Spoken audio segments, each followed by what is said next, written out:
town, because we cannot be, and should not be using taxpayer funds. We have not used taxpayer funds, I'd say, for the last 4 or 5 years. I know, that's why I thought we had a very good schedule with that. And I hear this, I think more than else, Neil's just giving you a heads up. Okay. Because he's going to have to substantially raise the escrows and the EIS names. And you know how many times we get complaints from various applicants about. I have an application that's probably coming back, and they currently owe us about $13,000. We're not us, our consultant, $13,000. Usually when a consultant comes back, or when an application comes back, I usually look at that and say, look, if you've been that bad, I want big money. I hear you. I want $25,000 or $30,000 above what you already owe us, just to move forward, just so these guys don't get stuck again. You will hear complaints, I'm sure. But you have an idea of what an EIS would cost to complete on all of them? I think so, but every so often I get surprised. Okay, very good.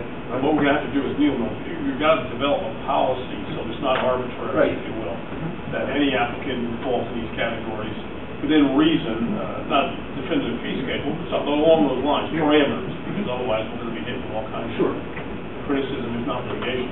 It's arbitrary. But then you spank the ones that aren't doing the right thing.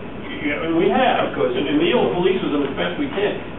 This was a nightmare a couple of years ago. I mean, the other thing is, we don't even collect interest on this, and I'm not sure we can, but these guys are sitting under these bills for years, and essentially our consultants are financing them, because we don't even collect interest. Now you owe us another... Okay, now there is well, we're talking about this one. We've had an apple out of this barrel recently where an applicant came in and was complaining about he gets a bill from your group, but he does not get the bill from the professional. And so we were paying it, and he disagreed with the amount that was in it. So was that taken care of? There was one that I'm aware of, and I know that Dennis did respond and go ahead and send out to our consultants once again, saying you need to be sending these bills to them every month. Okay. In other words, again, just a reiteration of policy, whenever a bill is rendered to the town of Goshen on any application, a duplicate copy, itemized, with enough detail so that any individual or entity can understand what work is being done, is to be submitted, and to my knowledge, it is being submitted to the operator. Right. Good. Oh, absolutely.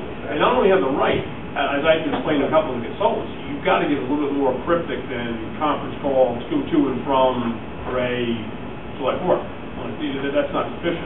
You've got to give them more detail. Is warranted. And I think they're complying with the present time. Pretty much, I believe so. Yeah. Okay. I have one more question. Sure. Yeah, we sign all these vouchers from all these consultants. Now we sign them. Now, we sign them, then they go up to your office.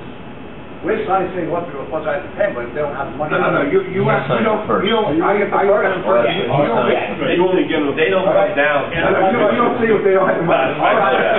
You sign the money away, you're stuck. Okay. No, it is the other way, right? Very good. I got a question. Please. We talked about bonds. We were having some difficulties, possible rate difficulties on collecting the bonds. So we're thinking of going to, not thinking, I think you said that's right, to go to cash bonds. Going back to cash. Right. Is that happening now? We have not had accepting cash bonds? We have not had a project go through all the way yet that would have required a cash bond. I believe that the next time, and that is a town board issue and a town board decision. So at that point, you would demand it, and they would have to. That's the way they have to. There's a local law which is forthcoming to change the language of the code. So there's no discretion in that. It will be cash. Okay. Super. That was good. Okay. Thank you, Dan. Records update. I recently went to a code enforcement class of code enforcement officers talking about records keeping, and it was actually the people from the library service, Sarah, the people who records in the state, and they suggested and pretty much criticized all of code enforcement in the name. For the most part, we have too much paperwork. We should be getting rid of some. So with that in mind, I went ahead and I started looking at what is required from the state as far as record retention. Some stuff goes as well. You can get rid of it as soon as you are done with it. Some of it's 4 months. Some of it's 21 years. Some of it's 10 years after the building is down or something like that. So I did make up a whole table like that. I did submit it to the town clerk who reviewed it, had some comments about it. I did send it on to all of our attorneys to get their input on it. And I plan on starting that very shortly. Now the thing is that they also talk about the possibility that the town may, for whatever reason, choose to keep records beyond the minimum required. I don't know of any reason why, our attorneys have not come up with a reason why we would want to. Our clerk, who's a records officer, has not keep things beyond that. Question kind of is for this board, is there any reason you want me to keep records beyond the minimum time?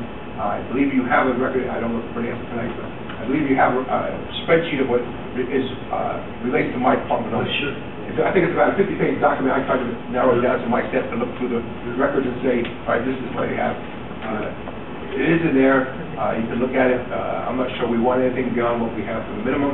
Our attorneys saw no reason why I should deliberately want to keep stuff beyond there for things. And obviously there's things where litigation is pending, or not pending, where litigation is actually in place that is you keep it anyhow. Where litigation might happen, it's a kind of a vague idea, and I don't know how we'll come up with that decision as to who's going to guess when it might happen or might not happen. But in any case, if litigation is not currently pending, then there's no obligation to keep things beyond the minimum period. So Dennis, you and Rick looked at this? Yes. You concur with it? Yep. I mean, this stuff is sufficiency. Without it, people say, well, yeah, let's keep it 9 years versus 6. You know what? Normally it costs you more than, it'll trap you. So, we can look at it, but unless you hear from us, proceed on. Yep. Okay. The next thing is the movement watershed intermunicipal group. Some of you are aware that the county did a great deal of study on the movement watershed area. That includes us. We have, if we look at the top of the page on that, Goshen has about 6.1% of the overall watershed.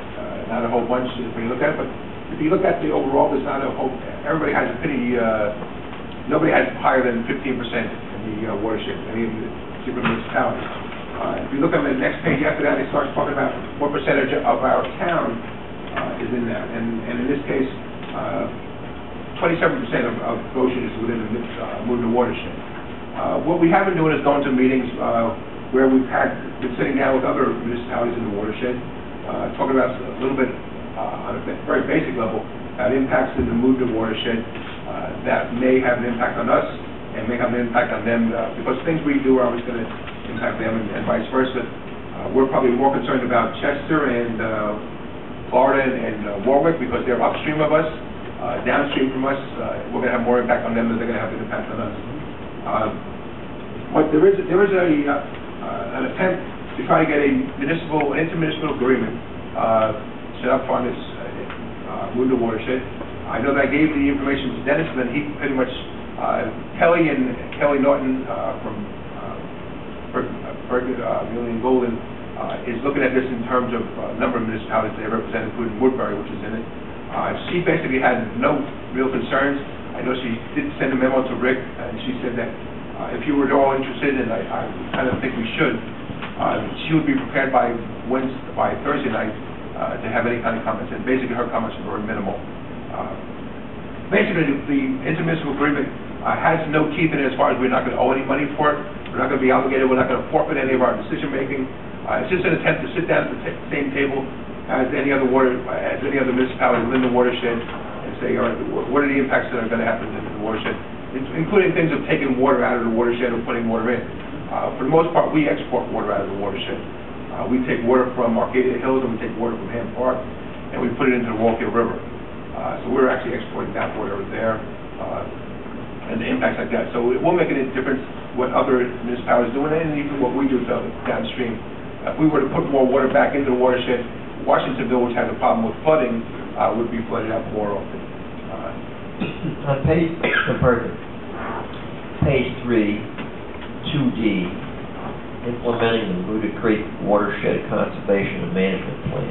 What is that? I can give you. I did not give you a copy of that tonight. I can get you that copy. It's a plan that they came up. Most of it, and it says if you look at the top of that, and again, it contacted me. I'm not sure your copy, whether it has my little X next to that. It does. Okay. Well, yeah. And that was one of my concerns. I'm not sure we want to sign on to all that. But if you look at the top of that, number 2, it says the council will work to address the aforementioned issues, which efforts may include but are not limited to. So what this says is that we may want to look at that in our intermunicipal meetings, but we're not obligated to look at this. So it's not saying we will go ahead and implement all the Winter Creek Watershed Conservation and Management Plan, but we may want to, or may look at that. That's why that little extra there, because I kind of panicked, I'm not sure I had all that. So that was it.